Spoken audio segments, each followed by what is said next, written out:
नमस्कार, आप देख रहे हैं आंकड़े हमारे, फैसला आपका और आपके साथ मैं हूं राजीव शर्मा। आज शो में क्या क्या खास है, किस खबर में क्या है, सबसे पहले आज के स्टोरीज पर एक नजर डाल लेते हैं। जी हां, पहली खबर डीएम के सांसद दयानिधि मारन के यूपी बिहार के लोगों को लेकर की गई अभद्र टिप्पणी से जुड़ी हुई है। मारन के बयान पर सियासी घमासान मचा हुआ है। इसके साथ ही उत्तर बनाम दक्षिण की लड़ाई भी तेज हो गई है। दूसरी खबर 2024 के लोकसभा चुनाव से जुड़ी हुई है। बीजेपी 2024 में अपना वोट बैंक बढ़ाने की तैयारी में जुटी है। उसका फोकस 10% वोटरों को पार्टी से जोड़ने पर है। वहीं कांग्रेस 3 राज्यों में हार के बाद मंथन में जुटी है। तीसरी खबर राम मंदिर में प्राण प्रतिष्ठा से पहले अयोध्या में तैयारियों से जुड़ी हुई है। रामनगरी सज कर तैयार है। 30 दिसंबर को प्रधानमंत्री मोदी मर्यादा पुरुषोत्तम श्री राम इंटरनेशनल एयरपोर्ट का उद्घाटन करेंगे। इन सभी खबरों पर विस्तार से चर्चा करेंगे, लेकिन सबसे पहले बात डीएम के सांसद दयानिधि मारन के बेतुकी बयान की।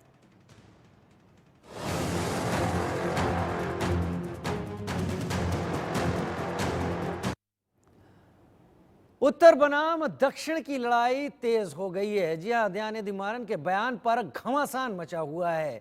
बात यहां पर 24 के चुनाव की अगर करें तो बीजेपी का बड़ा दांव है। 2024 में 10% वोटों पर बीजेपी का फोकस है। नए वोटर्स को जोड़ने के लिए अभियान चलाएगी बीजेपी। तीसरी स्टोरी कैसी है अयोध्या की तैयारी, कैसी है श्री राम एयरपोर्ट की भव्यता, वो भी हम आपको बताएंगे। लेकिन इस वक्त बात दयानिधि मारन की कर रहे हैं हम। 24 की लड़ाई को लेकर आखिर दयानिधि मारन के बोल इतने क्यों बिगड़ गए? लोकसभा चुनाव 2024 से पहले उत्तर बनाम दक्षिण की लड़ाई तेज हो गई है। इंडी अलायंस में शामिल डीएमके के नेता वोट बैंक की खातिर लगातार उत्तर भारतीयों का अपमान करने में लगे हैं।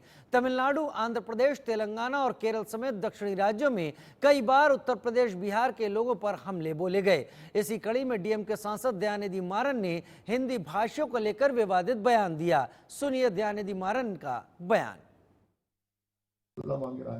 இல்லாட்டி பாருங்க ஹிந்தி ஹிந்தின்னாங்களே உங்களுக்கு நல்லா தெரியும். இன்னைக்கு பில்டிங் கட்டுறது யாருங்க? இன்னைக்கு பாருங்க எல்லா வேலையும் வந்து யூபியில ஹிந்தி மட்டும் படிக்கிறவன் தான், பீகார்ல ஹிந்தி மட்டும் படிக்கிறவன் இங்க வந்து தமிழை கத்துக்கிட்டு இன்னைக்கு நம்ம வீடு கட்டி தரான், சாலையை பிறக்கிறான், கக்கூஸ் கழுவுறான். இதுதாங்க ஹிந்தி படிச்சாங்க। सुना ना आपने, दयानिधि मारन डीएमके के सांसद हैं। वही डीएमके जिनके नेता देश को उत्तर और दक्षिण में बांटने की राजनीति कर रहे हैं।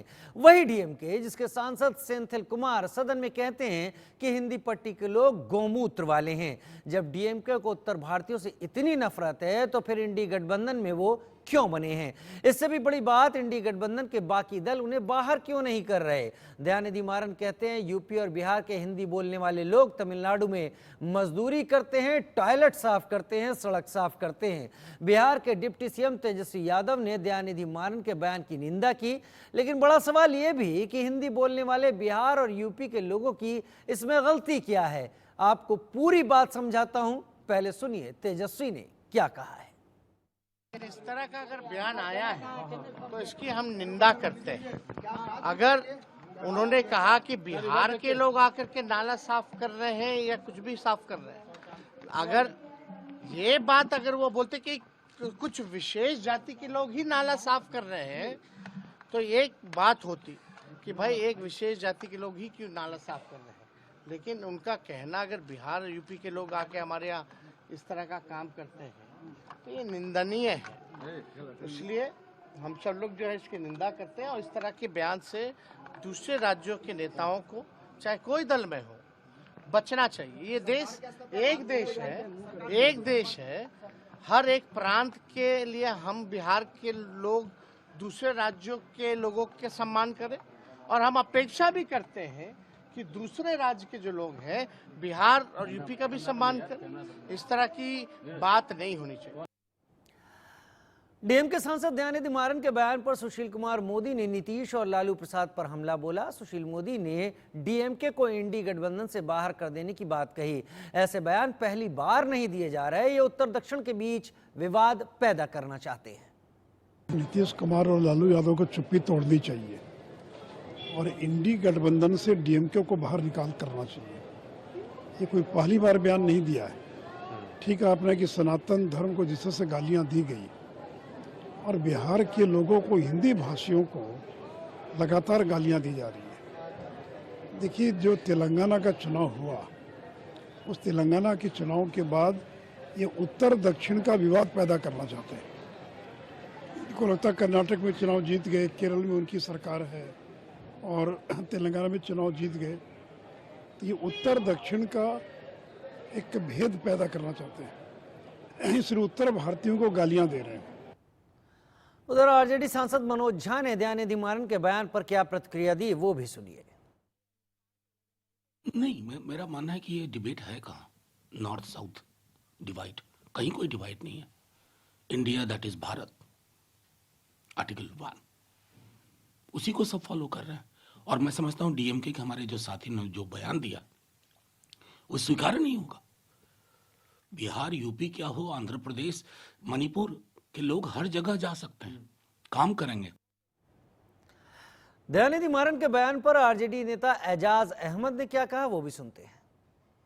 देखिए, देश की तकदीर और तस्वीर संवारने में बिहार और बिहार के लोगों की महती भूमिका है और इस बात से कोई भी इनकार नहीं कर सकता।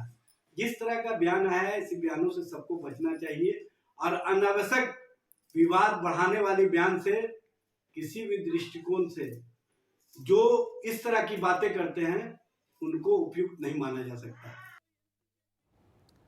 दयानिधि मारन के बयान पर केंद्रीय मंत्री मीनाक्षी लेखी ने कहा कि कुछ लोग साफ करने का काम करते हैं और कुछ लोग गंदगी फैलाने का काम करते हैं। मारन जैसे लोग गंदगी फैलाने का काम करते हैं। तो ये तो बहुत अच्छी बात है। कुछ लोग टॉयलेट साफ करने का काम करते हैं, कुछ गंदगी फैलाने का काम करते हैं। तो दयानिधि मारन जैसे लोग गंदगी फैलाने का काम करते हैं। देश को तय करना है कि गंदगी फैलाने वाले लोग चाहिए या गंदगी साफ करने वाले। डीएमके सांसद दयानिधि मारन के बयान के बाद बीजेपी हमलावर है। बीजेपी प्रवक्ता शहजाद पूनावाला ने इस तरह के बयान को विपक्ष की रणनीति का सोचा समझा हिस्सा बताया। शहजाद पूनावाला ने डीएमके सांसद सेंथिल कुमार के बयान का भी जिक्र किया। अब फिर से एक बार डीएमके के सांसद दयानिधि मारन ने उत्तर भारतीयों को और हिंदी के प्रति जो शब्दावली इस्तेमाल की है, ये बेहद दुर्भाग्यपूर्ण है। पर यह सहयोग नहीं, ये सोचा समझा प्रयोग और उद्योग बन चुका है। हाल ही में उनके दूसरे सांसद सेंथिल कुमार ने गौमूत्र राज्य कहा था। उस समय पर भी कोई कार्रवाई उन पर नहीं की गई, क्योंकि कांग्रेस पार्टी तो स्वयं इसमें विश्वास रखती है। जिस प्रकार से राहुल गांधी ने उत्तर भारतीयों को अपमानित किया था जब वो अमेठी से हारे, प्रियंका वाड्रा ने मजाक उड़ाया था, चन्नी जी ने जब भैया बोला था तब, उसके बाद जिस प्रकार से डीएमके के लगातार नेताओं के इस प्रकार के बयान आए हिंदी के खिलाफ, उत्तर भारत के खिलाफ, और इस पूरे प्रकरण पर इंडिया अलायंस के लोग लगातार चुप रहे, शांत रहे। आज सवाल बनता है कि पहले सनातन का अपमान किया, हिंदुओं का अपमान किया, तब ये लोग चुप रहे। उसके बाद ओबीसी के नाम पर जाति में भेदभाव करने का काम किया, डिवाइड एंड रूल करने का काम किया। अब नॉर्थ साउथ में डिवाइड एंड रूल करने की कोशिश इंडिया अलायंस कर रहा है। और जो उत्तर भारत और हिंदी भाषी राज्य और हिंदी भाषी बोलने वाले लोगों के खिलाफ बोला गया, उस पर अखिलेश यादव, तेजस्वी यादव, लालू यादव, नीतीश कुमार, अरविंद केजरीवाल, ये लोग कुछ नहीं बोलेंगे। ये प्रिटेंड करेंगे कि ऐसे कुछ बयान आ ही नहीं रहे।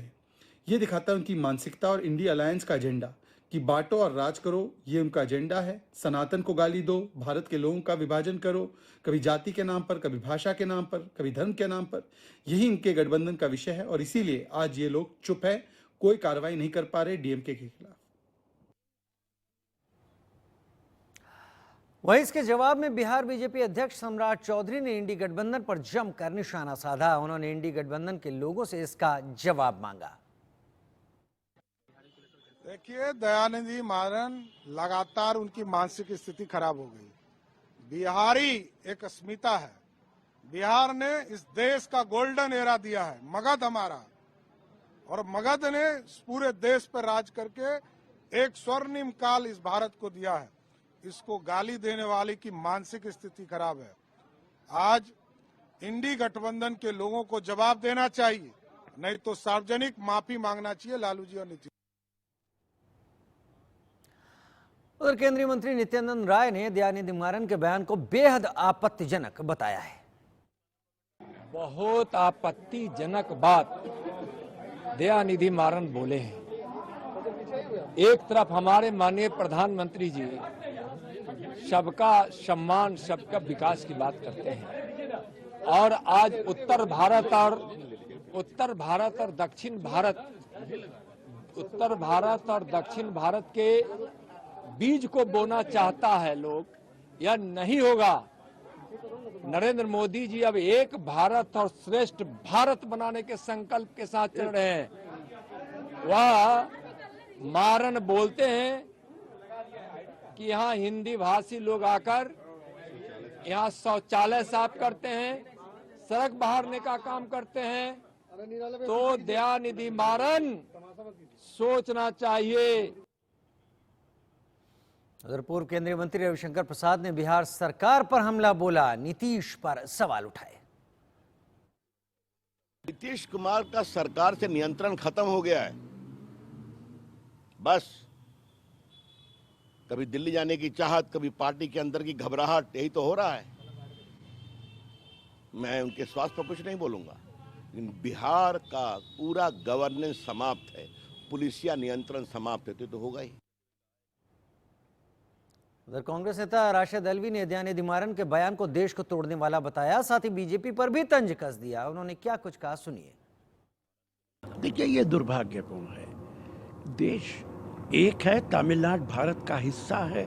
अगर किसी भी इलाके के बारे में ऐसी बात कही जाएगी तो वो निंदनीय होगी और देश को तोड़ने वाली राजनीति होगी।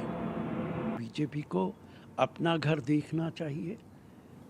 इस देश के अंदर अगर कोई एक एमपी या एक नेता कुछ बोलता है, इसका मतलब ये हरगिज नहीं होता कि पूरी पार्टी वो कह रही है। बीजेपी के नेता तो क्या क्या बोलते हैं।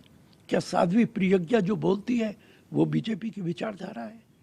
क्या गिरिराज सिंह जो बोलते हैं वो बीजेपी की विचारधारा है? उनके नेता भी अजीबोगरीब बयानात देते रहते हैं।